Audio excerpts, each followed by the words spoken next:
Differentiation of inverse trigonometric functions. So let's start off with looking at the function y equals inverse sine of x. Derivative of this is dy dx equals 1 over the square root of 1 minus x squared. We can also have it in the form where y equals the inverse sine of x over a, so just when x is just divided by a constant. And this will give us a derivative, dy dx equals 1 over the square root of a squared minus x squared. In more general terms, we could look at y equals the inverse sine of some function of x. And the derivative of this would be dy dx equals 1 over the square root of 1 minus the function of x squared multiplied by the derivative of that function. And if you were just going to learn one of these, this would be the one to learn because it would work in any situation. Let's have a look at an example. Let's look at y equals the inverse sine of 3x squared. So we'll have dy dx. Let's use our last formula where it's going to equal 1 over the square root of 1 minus our function. So our function is what's inside the inverse sine. So that's just going to be 3x squared. And we need all that squared times the derivative of that function. And derivative of 3x squared is just 6x.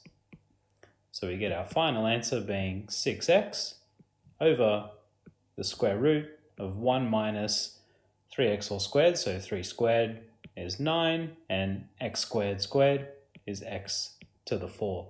And that's what we get for our final answer for that derivative. Let's look at y equals inverse cos of x. Derivative of inverse cos of x is minus 1 over the square root of 1 minus x squared. It can also be in the form y equals the inverse cos of x over a. And derivative of this will just be minus 1 over the square root of a squared minus x squared. But in more general terms, let's look at y equals the inverse cos of some function of x.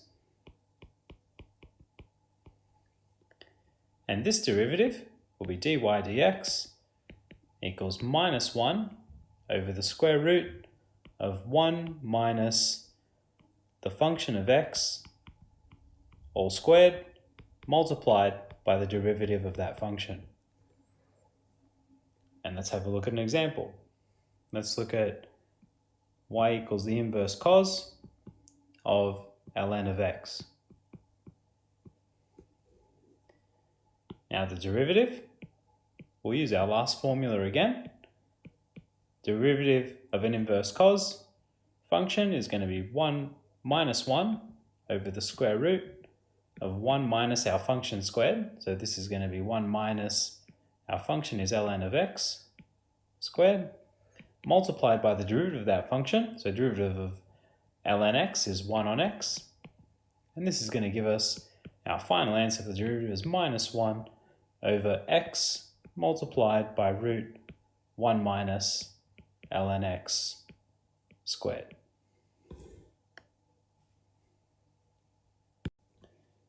Finally, let's look at y equals the inverse tan of x.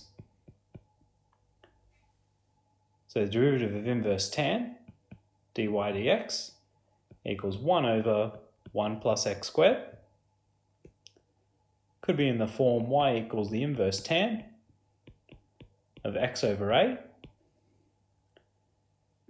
And here dy dx equals a over a squared plus x squared. But in more general terms, if we have y equals the inverse tan of f of x, this derivative, dy dx, will equal 1 over 1 plus our function of x all squared multiplied by the derivative of that function. And let's look at an example. Y equals the inverse tan of e to the x plus x. So again, we'll use our last formula. So dy dx is going to equal 1 over 1 plus our function squared. So that's going to be e to the x plus x all squared, multiplied by the derivative of our function. So derivative of e to the x is e to the x, and derivative of x is 1. And this is just going to be e to the x plus 1 all over 1 plus e to the x plus x all squared.